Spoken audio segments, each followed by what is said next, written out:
राजनीति हमारे लिए कोई खेल नहीं है।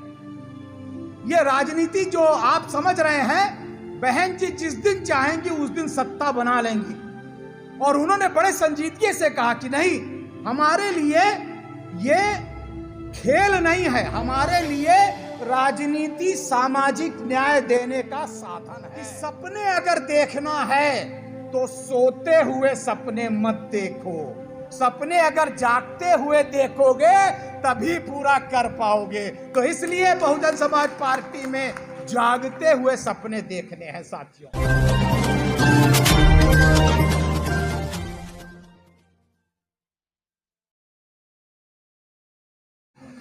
तो छोटी सी बात है, मैं मान्यवर कांशीराम से ही अपनी बात शुरू करता हूं कि मान्यवर कांशीराम ने अपने कैडर में, बहुत सारे लोग हो सकता है उन्होंने सुना हो, उस कैडर में वो कहा करते थे, उन्होंने 6 सिद्धांत बनाए थे।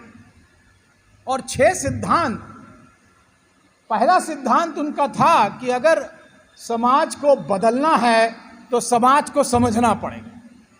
बिना समाज को समझे आप समाज नहीं बदल पाएंगे। तो इसलिए आपने देखा होगा कि हमारे लीडर बाकायदा समाज को समझने के लिए एक लोकसभा के अंदर संगठन की समीक्षा कर रहे हैं। आपने अभी देखा होगा कि आपकी भी हाजिरी ली जा रही थी। तो कहीं ना कहीं एक नया जो फलसफा है वो दिखाई पड़ रहा है बहुजन समाज पार्टी।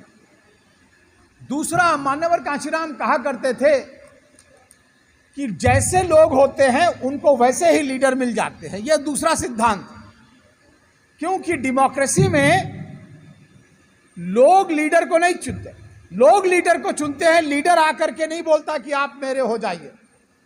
आपने जिस प्रकार के लीडर को चुना है वही आपके बीच में जो है वो लीडर बनेंगे। तो इसलिए मान्यवर कहा करते थे, ये पैर वैर खींचना लोग पीछे खींचते हैं वो बंद कर दीजिए। और तीसरा, मान्यवर कहते थे, शायद पानी दे दीजिएगा, पानी कहा करते थे, जिन समाजों की गैर राजनीतिक जड़ें कमजोर होती हैं उनकी राजनीति कभी कामयाब नहीं होती। अब ये गैर राजनीतिक जड़ें क्या हैं? गैर राजनीतिक जड़ें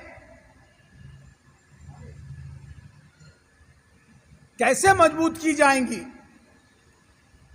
ये मान्यवर ने उसको बनाने के लिए, उसको मजबूत करने के लिए मान्यवर ने एक संगठन बनाया जो गैर राजनीतिक था, जिसका नाम था बामसेफ, जिसमें हम लोग काम कर रहे हैं आज। तो मान्यवर ने उससे 5 पंच प्यारे बनाए और बाकायदा उनकी फोटो हम लोग अक्सर देखते हैं, चाहे वो ज्योतिबा फूले हों, बाबा साहेब अम्बेडकर हो, नारायणा गुरु हो, वी रामास्वामी नेकर पेरियार हो। ये 5 लोगों के संघर्ष, जिनको कहा जाता है कि उन्होंने 108 साल का संघर्ष पूरा किया। और उस संघर्ष को जब हम याद करते हैं, आपके सामने बार बार जब बोलते हैं, दोहराते हैं, तो आपके मन में ये लगता है कि अगर उन्होंने संघर्ष किया था तो हम क्या कर रहे हैं। साथियों, मैं लंबी चौड़ी बात नहीं करना चाहता हूं, लेकिन आपको केवल इतना बताना चाहता हूं कि अगर भाई आनंद जी और आकाश आनंद जी आ गए हैं तो समझे बहन जी यहां पर आ गई हैं। अब आपको ये शिकायत नहीं होनी चाहिए कि बहन जी नहीं आ रही हैं, उन्होंने अपने रिप्रेजेंटेटिव भेज दिए हैं। साथ ही साथ दिल्ली, ये कहा जाता था कि दिल्ली बहुत पढ़े लिखे लोगों की जमात यहाँ रहती है, और पढ़े लिखे लोग में एक हमारे आकाश आनंद जी लंदन से पढ़ करके आए हैं, और दूसरे हमारे कोऑर्डिनेटर इंजीनियर साहब राज्यसभा और बाकायदा MBA भी साथ में किया है, वो भी आपके बीच में पढ़ करके आए हैं साथियों। तो अब आप कोई बहाना नहीं बना सकते हैं कि किस प्रकार दिल्ली को तैयार किया जाएगा। विशेषकर ये जो अभी हमारा लक्ष्य है, जिसके लिए संगठन बनाने की बात चल रही है, उसमें आपको पता होगा कि ये जो 272 सीटें पार्षद इलेक्शन होने जा रहा है, उसके लिए ज़्यादा मेहनत और मशक्क़त की जा रही है। 104 सीटें हैं नॉर्थ में, 104 सीटें हैं साउथ में, और 64 सीटें हैं हमारे ईस्ट में। इसलिए बहुत संजीदगी से मैं आकाश आनंद जी की बात को यहाँ पर दोहराना चाहूँगा, क्योंकि मुझे लगा कि इतने युवा साथी पार्टी के बारे में और आंदोलन के बारे में क्या सोचते हैं। अगर वो ऐसा सोच सकते हैं तो आप लोग को भी उसी प्रकार सोचना चाहिए। मैं केवल 5 बातें सेंटेंस में बोलना चाहता हूं, क्योंकि जो मैंने सुना, मैं लगातार जो है 2 तारीख से बाकायदा 1 महीने हो गए लगातार हम लोग सुन रहे हैं उनको, और एक मीटिंग में तो मुझे बड़ा, एक प्रोफेसर होने के नाते, समाज विज्ञानी होने के नाते मुझे बहुत आश्चर्य हुआ कि एक व्यक्ति इस प्रकार सोच रहा है। वो मैं आपके सामने बातें रखना चाहता हूं लाइन दर लाइन। पहली बात जो उन्होंने एक नारा दिया है वो है शासन, अभिशासन और अनुशासन। और ये नारा हवा में नहीं दिया, उन्होंने बहन जी के पूरे प्रशासन को और शासन को देखा है। मुझे लगता है हम सबको ये बातें रट लेनी चाहिए, ये उनके द्वारा कही गई। दूसरी बात साथियों, उन्होंने जो हमको बताया कि बहन जी को देखते हुए, बहन जी को, क्योंकि वो साथ में रहते, बुआ जी को देखा उन्होंने, और रात में देखा कि किस प्रकार वो रात भर जग करके काम करती है, और उनके दुख को देख करके उन्होंने कहा नहीं, मुझे भी समाज सेवा का बीड़ा उठाना है। साथियों, ऐसे बिरले हमारे बीच में बैठे। तो साथियों, हमें यहां पर बहन जी का भी साधुवाद करना चाहिए कि बहन जी ने समझा कि नहीं, हमें एक युवा साथी को हमारे बीच में भेजना चाहिए, इसलिए हमें बहन जी का भी साधुवाद करना चाहिए।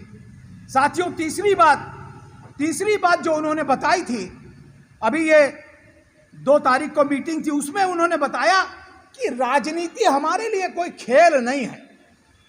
ये राजनीति जो आप समझ रहे हैं, बहन जी जिस दिन चाहेंगी उस दिन सत्ता बना लेंगी। और उन्होंने बड़े संजीदगी से कहा कि नहीं, हमारे लिए ये खेल नहीं है, हमारे लिए राजनीति सामाजिक न्याय देने का साधन है, और इसलिए आपको अगर सामाजिक न्याय लेना है तो अपनी राजनीति को मजबूत करना पड़ेगा। लेकिन साथियों, उन्होंने बहुत संजीदगी से बताया कि बहुजन समाज पार्टी केवल एक व्यक्ति की पार्टी नहीं है, वो कार्यकर्ताओं की पार्टी है, और उन्होंने अपने आप को भी डिक्लेयर किया कि वो भी एक कार्यकर्ता की हैसियत से आपके बीच में आए।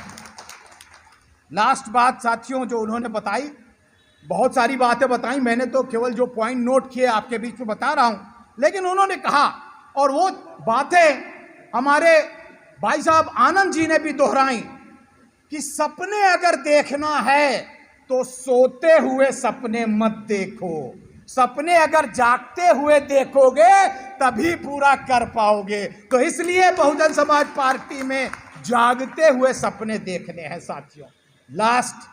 लास्ट बात साथियों, कि संगठन बनाना पड़ेगा।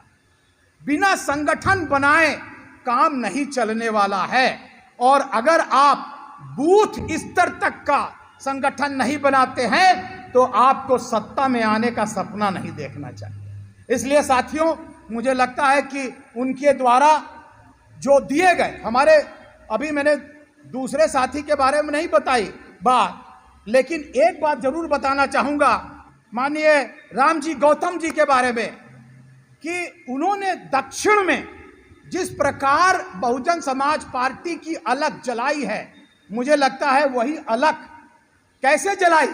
उन्होंने बहुत सारे कर्मचारियों को रिजाइन करवा दिया, और यहां तक कि एक आईजी स्तर के आदमी को, आईपीएस को भी उन्होंने रिजाइन करवा दिया साथियों। तो ऐसे बिरले लीडर हमारे बीच में आए हैं, आइए, हमें उनका खैर मकदम करना चाहिए, उनको स्वागत करना चाहिए और जोश के साथ बहुजन समाज पार्टी को आगे बढ़ाना चाहिए। जय भीम, जय भारत।